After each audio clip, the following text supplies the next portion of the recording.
26 जनवरी 2024।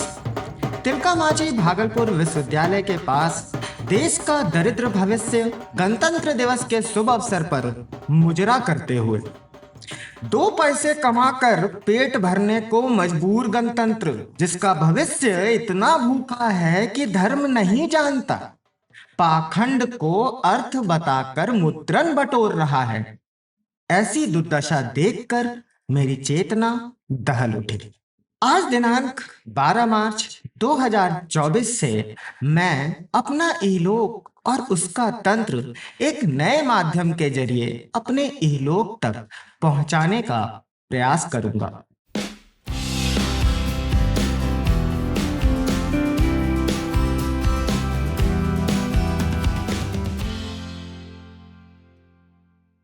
आप इसे जो चाहें समझकर झेल सकते हैं, चाहे तो कहानी मान लीजिएगा, चाहे तो बकवास, आपकी मर्जी।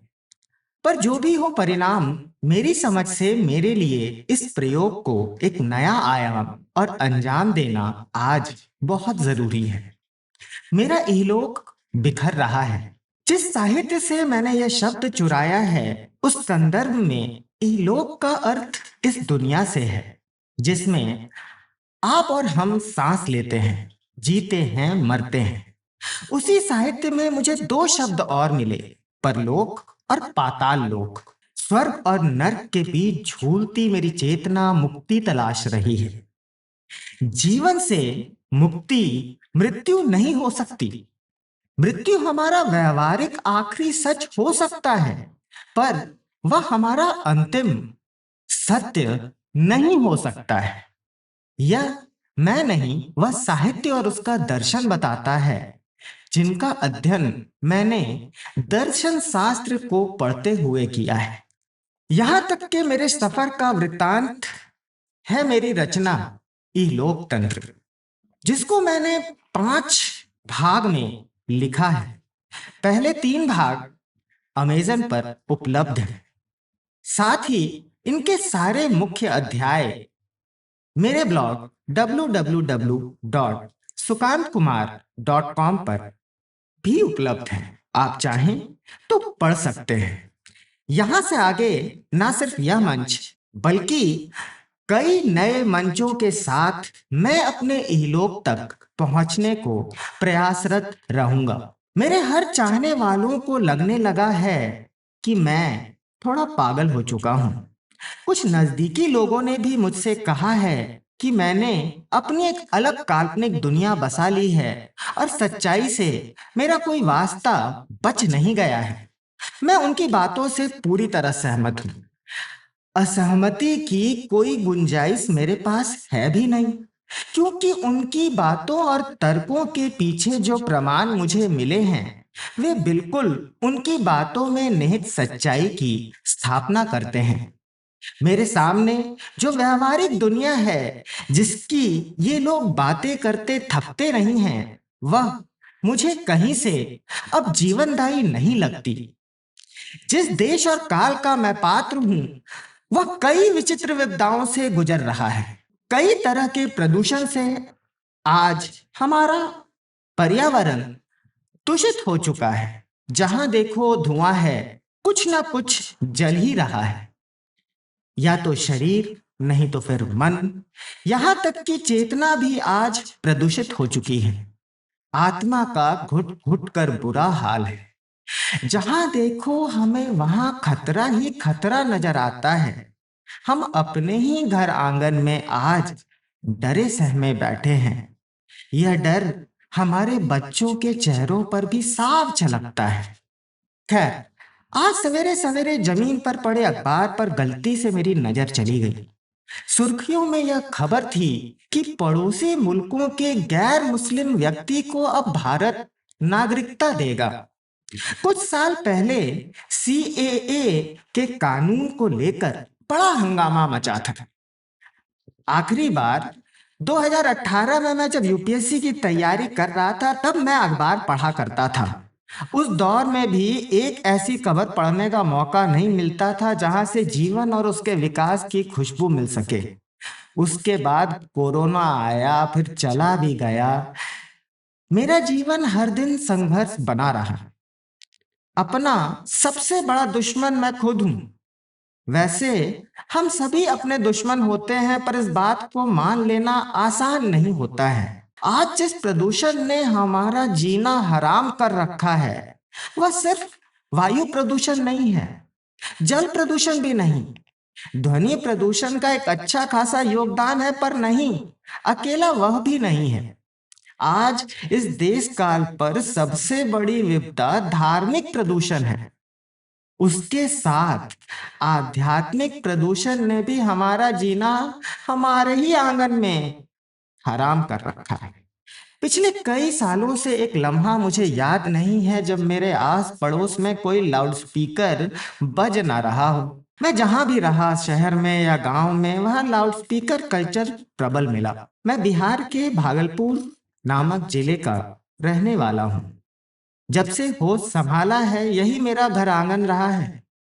आज इस शहर को मैं रहने लायक नहीं पाता हूँ, और यह अनुमान भी नहीं लगा पाता हूँ कि इस देश, इस धरती पर मेरे लिए कहाँ जगह होगी।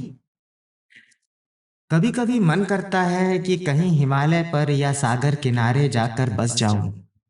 छोटी सी, सुंदर सी, छोटी सी गृहस्थी हो जहां हमारी हर जरूरतों की पूर्ति का इंतजाम रहे। एक घर हो जहां कोई डरा सहमा ना रहता हो।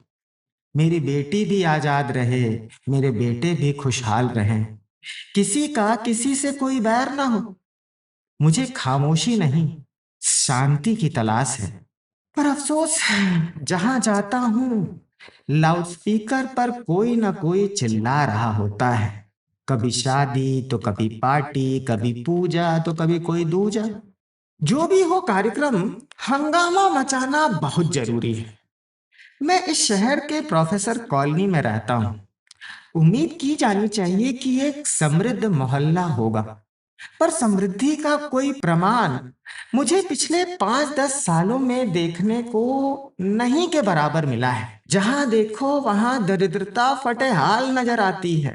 गर्मियों में तो किसी तरह पंखे की आवाज तले नींद आ जाती है, कम से कम सो जाता हूं। पर जाड़े की सर्द खामोश रातों में नींद नहीं आती। इसलिए पिछले कई सालों से मुझे नींद को किसी तरह बहला फुसला कर लाना पड़ता है। शांति से मैं सो तक नहीं पाता। पिछली सर्दियों में कॉलोनी के बाहर किसी ने रामधुन छेड़ दी। पिछले कुछ सालों से यह प्रचलन बड़े जोरों पर है। देश की मौजूदा राजनीति भी धार्मिक प्रदूषण का शिकार हो चुकी है, या शायद वही शिकारी है। मैं नहीं जानता, और मैं जानना भी नहीं चाहता। खैर, दिन रात, रात दिन हवा में हरे रामा हरे कृष्णा गूंजता रहा, गूंजता रहा, गूंजता रहा। लगा आज खत्म होगा, किसी ने कहा कल। दिन गुजरते गए। पिछले के पिछले साल 10-12 दिनों तक यह कार्यक्रम लगातार चलता रहा। 24 घंटे उसी फुल वॉल्यूम में रामधुन चलती रही। उन दिनों शायद मैं भगवत गीता को पढ़कर समझने की कोशिश कर रहा था। कुछ समझ आई, कुछ नहीं। कोशिश आज भी जारी है। पर कुछ बातें जरूर समझ में आने लगी, जैसे धर्म का जो प्रचार प्रसार चल रहा है आजकल, वही तो अधर्म है। बहुत अच्छी बात है कि आप किसी धार्मिक पंथ का खुद को सदस्य मानते हैं, पर इतना ड्रामा करने की क्या जरूरत है? राजनीति के अखाड़े में राम क्या कर रहे हैं? खैर, जब एक हफ्ता गुजर गया, तब मेरा दिमाग पूरी तरह सनक गया। मैं निकला और नजदीकी पुलिस थाने पहुंचा। पहुंचकर मैंने कहा, मुझे एफआईआर लिखवानी है। मामू ने पूछा, किसके खिलाफ? मैंने कहा, यह जो भी रामधुन करवा रहा है उसके खिलाफ। मैं एक छात्र हूं, मुझे पढ़ना है, और शोर में दिक्कतें आ रही हैं। वैसे भी यह विश्वविद्यालय का इलाका है। यहाँ ध्वनि प्रदूषण के खिलाफ कोई ना कोई कानून जरूर होगा। रात के 10 बजे के बाद लाउडस्पीकर बंद करने के कानून के बारे में मैंने कई जगह सुना है। मामू भड़क गए। उन्होंने कहा कि उन्हें इसमें कोई समस्या नजर नहीं आती है और यह सब काम पुलिस का नहीं है। पुलिस का काम शांति बनाए रखना नहीं है। और उन्होंने हिदायत दी कि अगर शिकायत ही करना है तो नगर निगम जाकर बीडीओ ऑफिस में अर्जी दो। मैंने गुस्से में मामू को भला बुरा कह दिया। बात हाथापाई पर आने ही वाली थी कि पत्नी के इशारे पर मैं खिसक लिया। वैसे भी इन जाहिलों को समझाना क्या संभव है? भटकते भटकते मैं नगर निगम पहुंचा। बीडीओ साहब को मुझसे मिलने की फुर्सत नहीं थी। बहुत बिजी आदमी है। पता नहीं क्या करते हैं। इस शहर में ना सड़क की हालत अच्छी है, ना अस्पताल की, ना ही कोई ढंग का पब्लिक सरकारी स्कूल है जहां मैं अपनी बेटी को पढ़ा पाऊं। वह तो तब भी नहीं था जब मेरे माता पिता को मेरा दाखिला करवाना था। 3 दशक गुजर गए। आज शिक्षा व्यवस्था की हालत बद से बदतर है। ना जाने कैसी शिक्षा हम अपने बच्चों को दे रहे हैं कि पढ़ लिख कर वे भ्रष्टाचार कर रहे हैं। अपने ही घर परिवार के युवा सदस्यों की बातें सुनकर मैं हैरान रह जाता हूँ। अपने ही घर आंगन में उन्हें मैंने शान से कहते देखा है, जिस दिन मैं हवलदार बन गया ना तो इतने पैसे छापूंगा कि बाप का दादा का सबका कर्जा उतार दूंगा। बड़े बुजुर्गों के सामने ऐसा कहने के बाद उन्हें लगता है कि भ्रष्टाचार ही नई नैतिकता है। अब भ्रष्टाचार के पथ पर प्रबल दावेदारी के साथ वे बढ़ते हैं। देश की न्यायपालिका से लेकर कार्यपालिका को देश की यही जवानी चला रही है। अरे बताइए, भ्रष्ट नहीं तो और कैसी होगी? इस सवाल का जवाब मैं खुद को नहीं दे पाता हूँ। नगर निगम के कर्मियों से लड़ झगड़ कर मैंने एक लिखित अर्जी पर रिसीविंग ली और वापस थाने गया। पुलिस वालों ने कुछ नहीं किया। कार्रवाई का सिर्फ दिलासा ही मिला। 3-4 दिन कार्यक्रम और अपने पूरे जोर शोर से चलता रहा, फिर बंद हुआ। अपने फेसबुक पर मैंने यह आवेदन साझा किया था। कुछ लोगों ने गाली दी, कुछ ने शाबाशी। उन दोनों का ही मैं आज आभारी हूँ। कुछ दिनों बाद एक प्रोफेसर साहब का मुझे फोन आया, जो इस कॉलोनी के सेक्रेटरी भी रह चुके हैं। उनका आवाज सड़क से थोड़ा सटा हुआ है। उन्होंने फोन पर अपना हाले दर्द बताया। बोले, यहाँ कोई बहुत लाउड स्पीकर बजा रहा है। फिर सवाल पूछा कि क्या मैं कुछ कर सकता हूँ। भयंकर गुस्सा आया। फिर भी अपने गुस्से पर काबू करते हुए मैंने कहा, सिर्फ मेरी कौन सुनेगा? आप तो इतने प्रतिष्ठित प्रोफेसर हैं, आप ही विश्वविद्यालय थाने क्यों नहीं जाते? शायद आपकी बात सुन ले।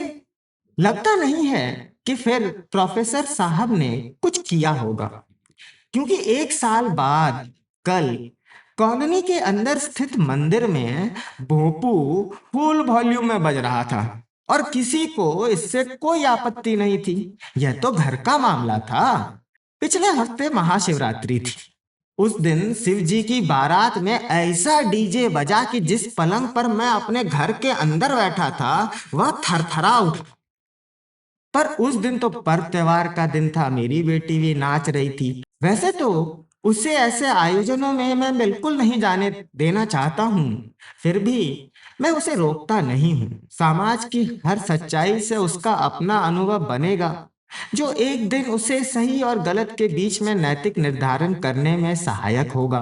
3 दिन पहले शिवरात्रि के मौके पर मंदिर के बगल से गुजरते हुए एक ख्याल मेरे मन में आया कि मैं शिव हूं। मैं जानता हूं, पर तुम मेरी पूजा मत करना। तुम खुद में शिव को तलाश कर उसे पूजना, तब मेरी पूजा सफल हो पाएगी। खैर, मुझे लगा नहीं कि कोई मेरी बातों को समझ भी पाएगा। इसलिए मैंने अपनी बात अपने ही दिल में दबा कर रख ली। कल काफी देर शाम तक मैं इंतजार करता रहा कि अब लाउडस्पीकर बंद होगा, अब होगा, अब, पर नहीं हुआ। मेरी सब्र की सीमा खत्म हुई। मैं पिताजी के पास कई बार ऐसी समस्या लेकर जा चुका हूँ। लोकतंत्र की उनकी अवधारणा से मैं थोड़ा असहमत भी हूँ, थोड़ा सहमत भी। निर्णय तक पहुंचने में वक्त और ऊर्जा दोनों ही बहुत बर्बाद करते हैं। ठीक वैसे ही जैसे देश बर्बाद हुआ जा रहा है। आज कोई सुरक्षित महसूस नहीं करता, क्योंकि देश की सरकार जो आंकड़े हमें दे रही है, वे कहीं से विकास और सुरक्षा का भरोसा नहीं दिला पाते हैं। एनसीआरबी के अनुसार देश में हर दिन 500 आत्महत्याएं और लगभग 100 बलात्कार होते हैं। हाल ही में उस स्कूल के प्रांगण में जहां मेरा बचपन गुजरा था, एक 14 साल की छात्रा का सामूहिक बलात्कार स्कूल के शिक्षकों ने किया। जिस दहशत का जिक्र मैं अपने साहित्य में करता आया हूँ, क्या वे मात्र मेरी कल्पनाएं हैं?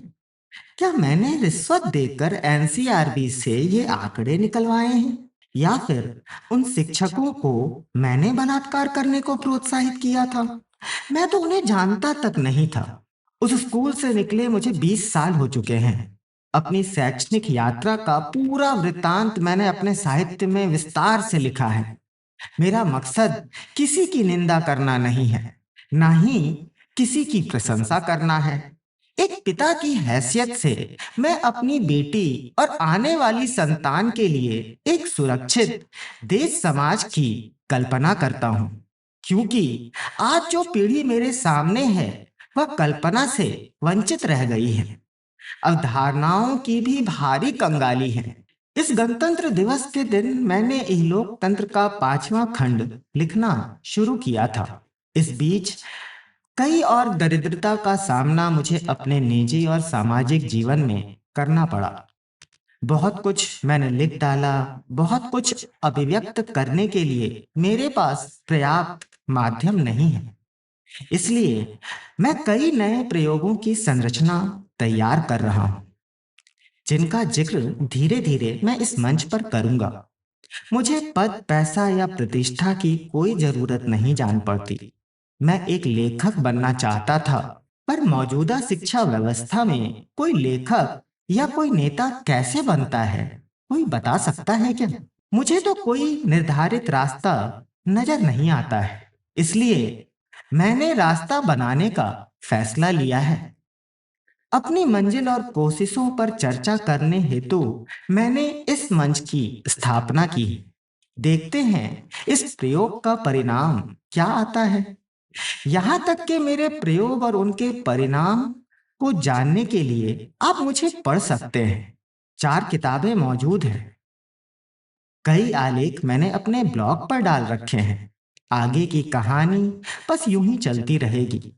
तार्किक जीवन सिर्फ अपनी अभिव्यक्ति से पूरा हो सकता है।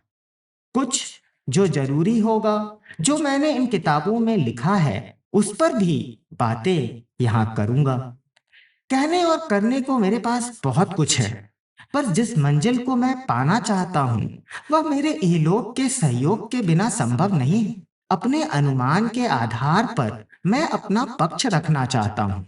मुझे अपनी चेतना में जगह देने या ना देने का फैसला आपका ही रहेगा। आपके फैसले से परे मैं आपका आभारी रहूंगा।